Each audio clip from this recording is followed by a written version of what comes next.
This is Everyday Spirituality, a podcast from Connect.Faith, where we talk to people from all walks of life about their everyday spiritual practices, particularly seeking spirituality through creativity and justice. My name is Bryan, and this week I'm joined by Cali Bronkema. Cali is the Director of Children and Youth Ministry at First Presbyterian Church in Arlington, Virginia, and she is also the host of another podcast from Connect.Faith, Generation Hope.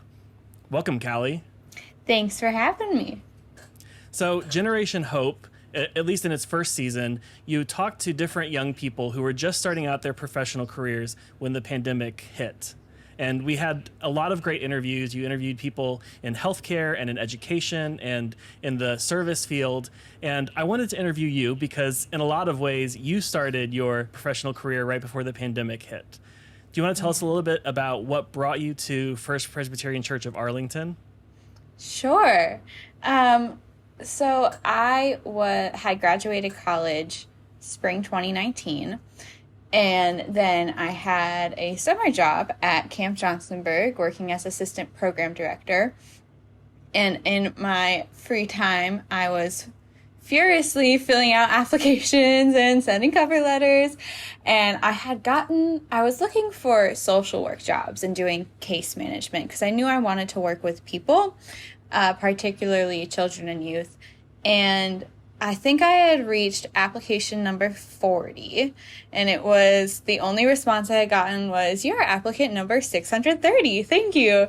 And I went home for a weekend, and my mom said, "Why don't you just check the Presbytery website?" And I said, "I don't know." And she said, "Just look." And lo and behold, there was a full-time children and youth director position open. And so I applied, and that night I got a call from the pastor asking me to interview for the job. And from there, it happened really quickly.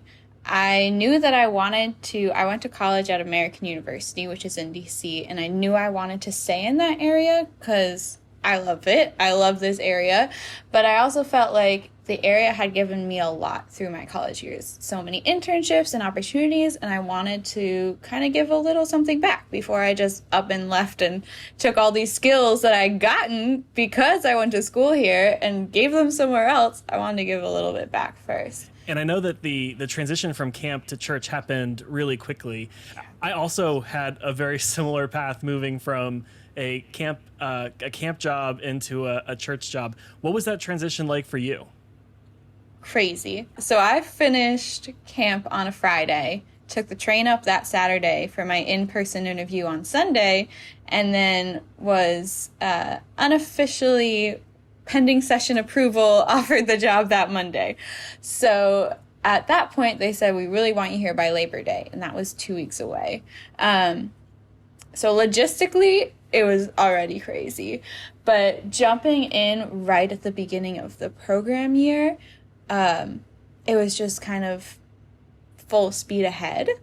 And going from, I think the biggest part of the transition going from a camp job to the youth director job was you go from a place where you just have the kids, A, for a week, but B, without their parents. So you get to know the kid as they are without any input from the parent. And it's really kind of like, you can see it's freeing for the kid. And so I was going from that place where kids were almost more willing to be vulnerable, right? Because they don't have their parents right there. They don't have any of their friends from home, and they're just really willing to be more vulnerable and open. And then I immediately was getting like 20 emails from parents, and I was like, oh, I have to learn how to juggle this.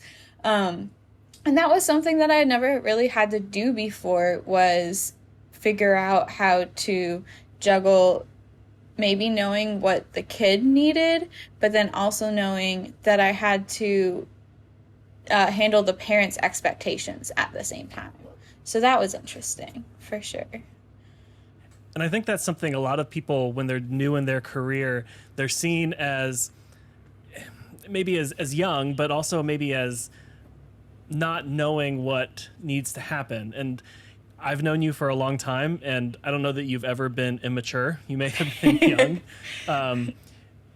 I guess I'm interested in hearing, how has that gone as you started this new career and you've tried to be that responsible, mature person who's able to, with a high degree of confidence, manage all of this and maybe not being perceived that way all the time. Yeah. I'd say there's two sides of the coin. The first side is exactly what you said. First of all, I don't even look like I'm 23. I don't look 23 even.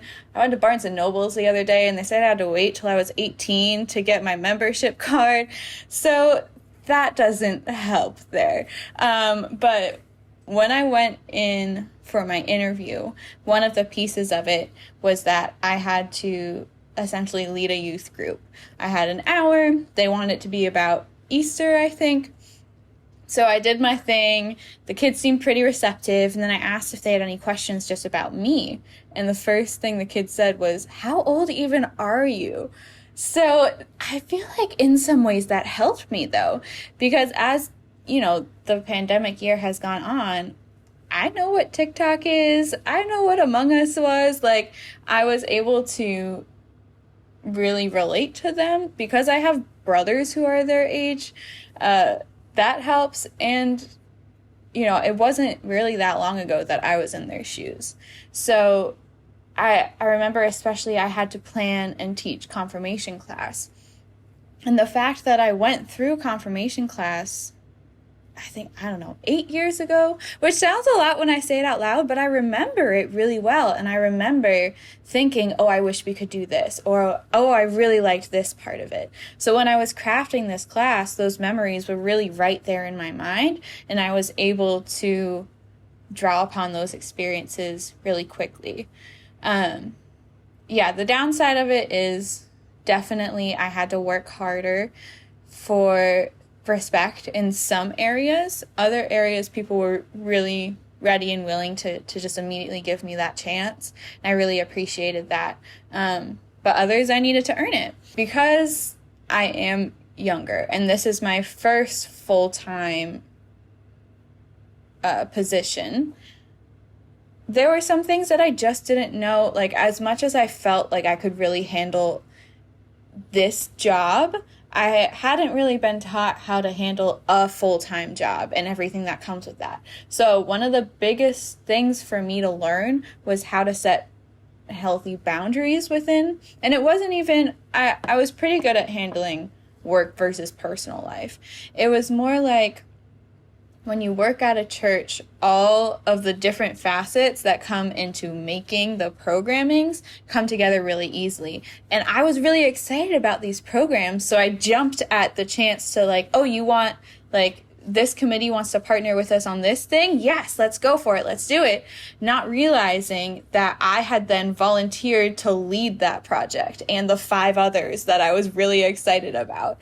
So I had to learn how to take a step back and realize it was okay to say, that sounds really awesome. I have a lot on my plate right now, but let me know if there's any smaller things I can do to help this be a success and make this possible. So that was a big lesson. And that was something you talked about on Generation Hope. I don't remember which episode it was on, but that there's something in your generation, maybe in my generation, that 100% isn't enough, that we have to do more than that. And trying to find peace with the fact that, no, 100%, I mean, that's all the percent there is. Absolutely. And I feel like the pandemic heightened that because I couldn't say like, oh, I can't take this call right now, I'm at dinner. Everybody knows I'm at home. Like, there's nowhere for me to go. So those boundaries continued to dissolve. And it's funny, I was watching like High School Musical the other day, which was a very big part of my childhood. And the idea that like the main character had to give 110% of himself all the time. And that has, I feel like that has really been instilled in us, is that the way that you will succeed is that you give your all to everything. And because you've given your all, you will get these great rewards. And yes, I have a job, which is a great reward and is because I work so hard. But now what? Now I have the job. If I keep just going and going and going, I'm going to burn myself out, and I won't even be able to give 80% of myself. Well, and in terms of managing the requirements of the job, one of the things we haven't discussed yet is you started in September, and then in February, the senior pastor of the church retired. Yes. And then the pandemic hit, and that slowed down the search for an interim or replacement. What was that time like for you, trying to hold things together? I would say organized chaos, but it wasn't even that organized. It was a lot. So the head pastor retired in February. And the way our staff is set up, that left me as the only full-time staff member left. So we have our wonderful church administrator, Sherry, who is part-time, and our music director, who is part-time. But really, there was only one person coming into the building, staying from 10 to 5 or, whatever it was. So at the timeline that we all thought was going to happen was, okay, I can handle this for a month, right? I can handle it for a month. And so I said, it's fine. I'll preach a few times. We have a weekly email that goes out. I'll write the weekly email because it's just a month, and the church, needs me to step up. And then suddenly a pandemic hit. And so I was still doing those things, and everybody in the church was in crisis. Like, in the pandemic, there was nobody who wasn't in some form of crisis, right? And now there's no pastor who's able to reach out and do that pastoral care and pastoral counseling aspect. And people reached out to me, and I'm not going to say no. Of course I'm going to listen to your phone call, and I don't have a seminary education, but I can, I know how to listen empathetically.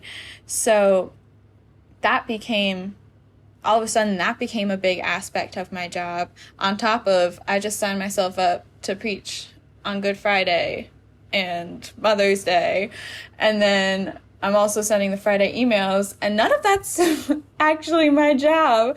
So then I also was juggling, trying to figure out how in the world do I minister to children and youth when I can't see them. But I did feel very much like I was ministering to people in need. And up until that point, one thing that I almost felt was missing from my job, and that I missed, was problem solving. And I totally jinxed myself. I was like, there's no problems here. It's a healthy church. These kids are happy with the programming. Everything's going well. And then, of course, I said that, and the pastor left, and a literal pandemic started. And I was, just trying to problem solve. But at the same time, once we figured out how to work Zoom, we then really became one of the only groups that was creating programming specifically for children and youth. They didn't have their soccer teams anymore. They couldn't go to choir anymore, theater, art. There wasn't a lot of that happening, especially for middle and high schoolers. There was some programming for the younger ones, but I went from having 6 to 7 kids come to like 15 kids coming to all of these meetings. So as exhausting as it was, and as much as I would probably never sign myself to do all of that again, it was very fulfilling. And I definitely felt like I was doing work that needed to be done. And people also let me know how much they appreciated it. It was very fulfilling. I think it was with Lucy, but one of the episodes of Generation Hope, you talked about how that Zoom kind of enabled kids who had different amounts of extroversion really come out of their shell. Yeah. So one one program that we started because of the pandemic was something we called Kids Time. And it evolved as all things did, but it started in its most basic form as twice a week for half an hour. I just got on Zoom and I would do a craft with the kids or read them a story. And honestly, my thought was, let me give parents half an hour to do the dishes or take a shower or do whatever they needed to do.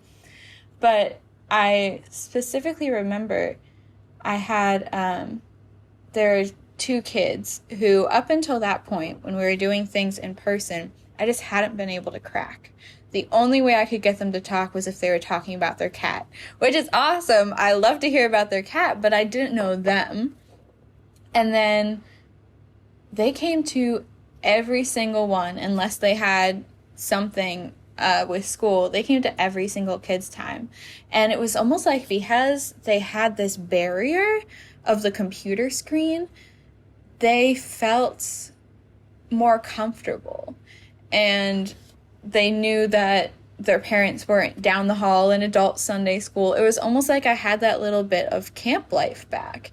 And they were back in a space, or they weren't back in a space, but I was back in a space where I was able to provide that for kids again. And, you know, the girl went from just talking about her cat to telling me about the most annoying kid in her class and, you know, telling me all of the gossip that was happening in room 4B that day and how Zoom school was going and her new love of all the different hobbies she was taking up. So that was a really interesting part of it, because on the other side of the coin, there are kids who it really hurt. It really helped some of my introverted kids, but my extroverted kids needed more, and I just didn't have more to give. We can only play so much Pictionary. So, Cali, before Johnsonburg and before First Presbyterian Church of Arlington, you attended American University and you studied communications. I have to look at it because it's that intense. Communications, law, economics, and government with a minor in psychology. Is that correct? That's right. And you said that you were exploring social work kind of positions before you fell into this great job at First Presbyterian Church of Arlington. Have you given any thought to what maybe in 5 years you want to do next? The major that I came out with from college does not directly translate to what I ended up wanting to do, right? And I'm well aware that I'm saying that at 23 years old, and in 10 years, I might want to do something completely different.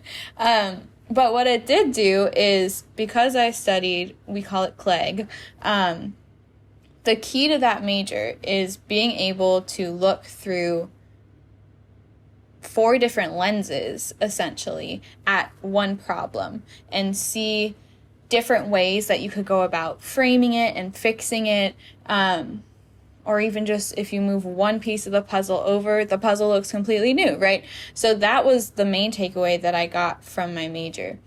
And the thing that I realized that was missing, because I wanted to take it and go into government, and then I interned on Capitol Hill, and I said, I don't want to work in government, or at least not right now.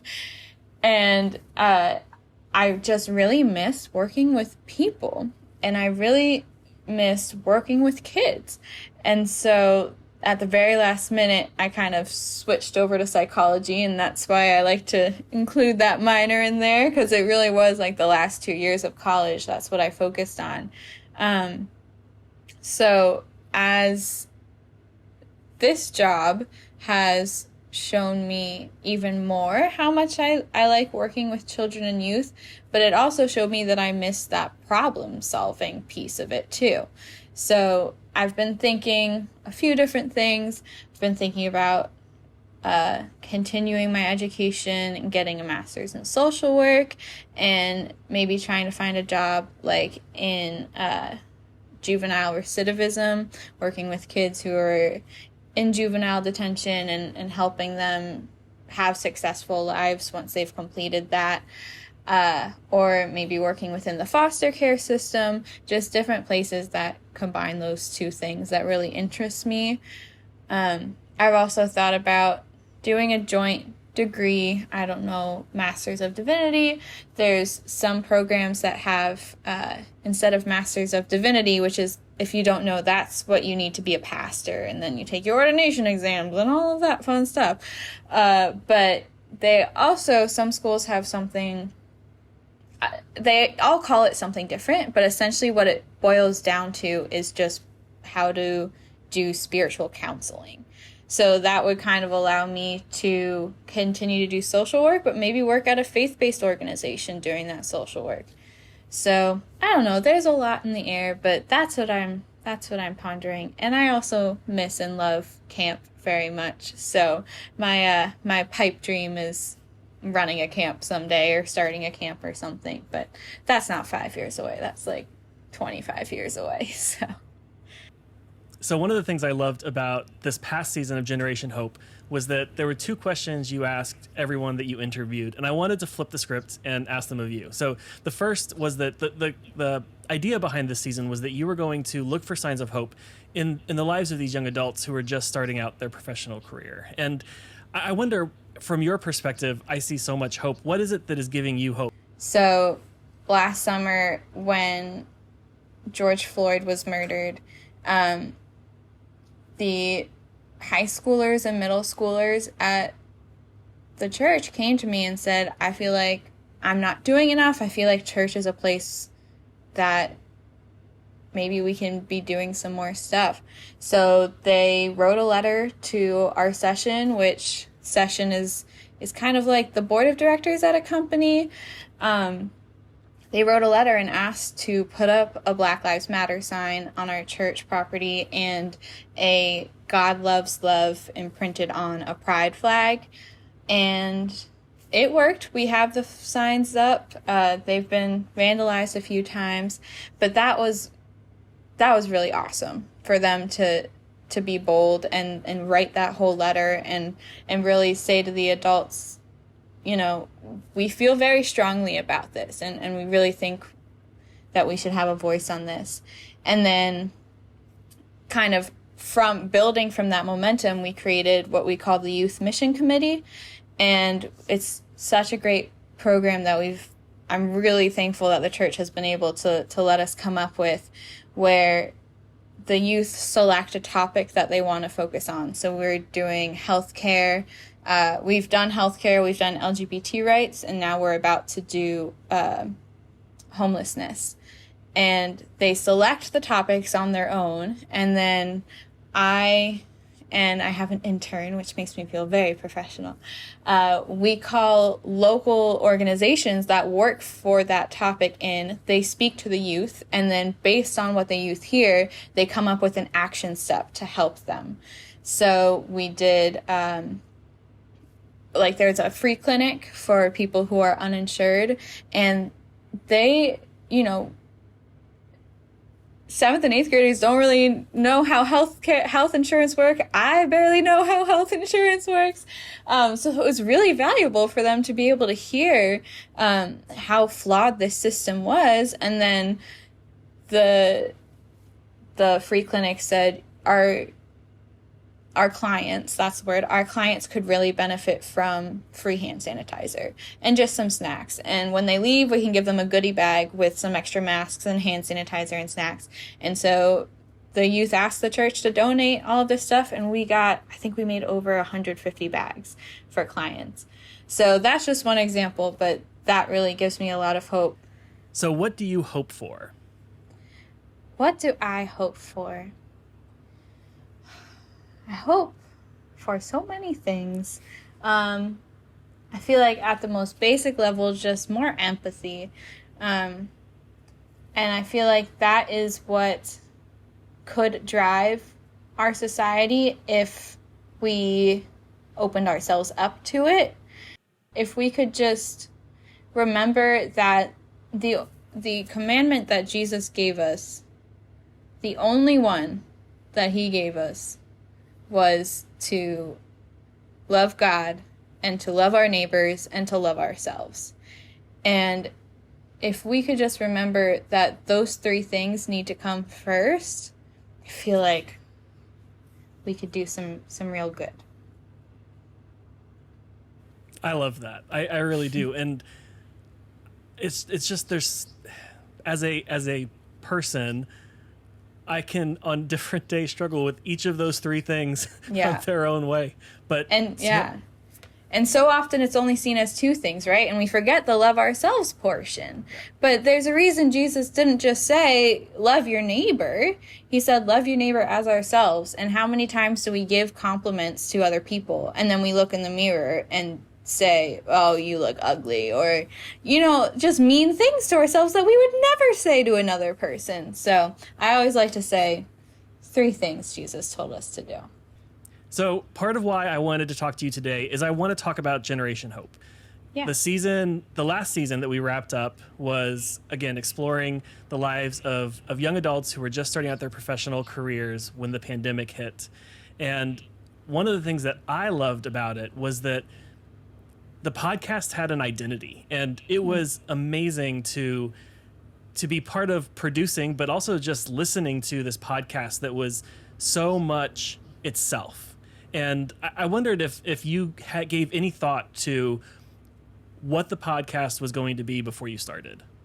After I interviewed Hamza and Milton and Kyla and Jada, my mom, clear nepotism happening, but it's okay. My mom asked, would you like to do some more interviews for us? Or even we got a lot of positive feedback. Would you ever consider doing one yourself? And I said, I don't think I have any ideas worthy of doing a podcast myself, and I don't even know that many people.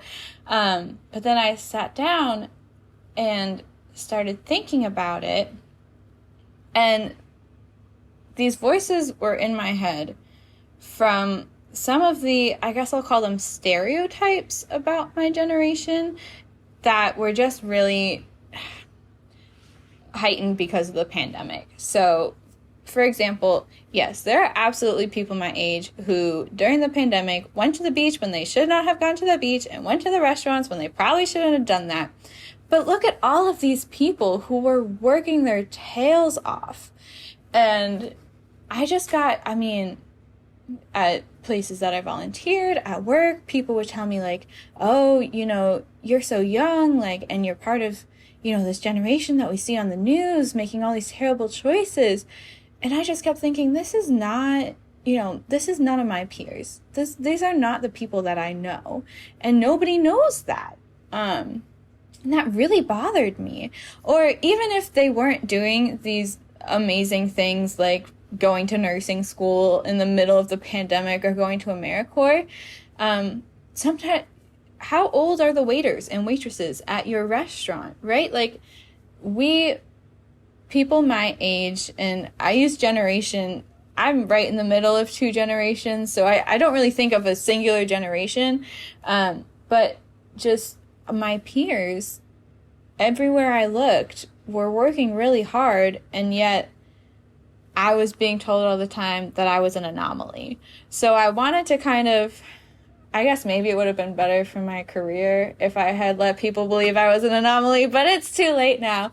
No, I just wanted people to see, and it all comes back to empathy, to actually be able to put themselves in the shoes of other people and just listen to these stories and see that the story that you're getting from the media, and I guess podcasts are media, but the stories that you're seeing in the headlines, I'll say, are not really what's happening behind the curtains. And I guess I wanted to lift the curtain a little bit and shed some light on these other stories. And I love that the first season was able to do that. And I can't wait to see the other people that you get to expose us to. So I know that you're planning season 2. I was wondering if there's anything you want to tell us about what you're thinking there. Sure. So like I said, season 1 was inspired by that one stereotype of our generation. So I was thinking about season 2.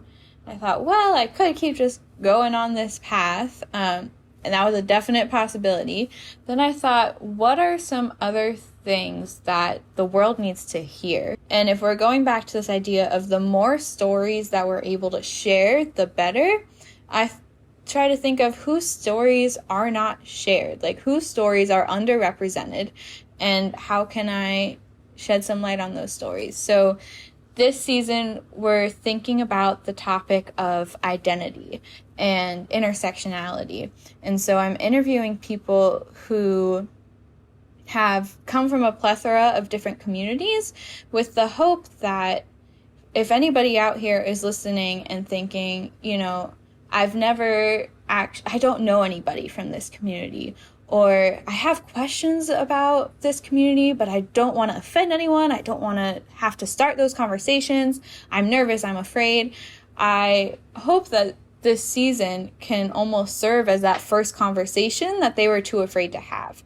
And that by listening to these stories, they can more easily put themselves in someone else's shoes because they now know what those shoes look like a little bit better. So that's the plan.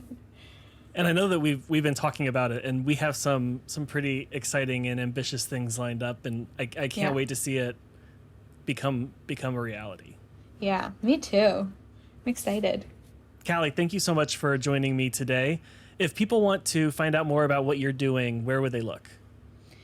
Yeah, well, if you listen to this and you enjoyed it, you should come listen to Generation Hope, which you can find on Connect.Faith's Facebook and YouTube pages, or anywhere you listen to your podcasts.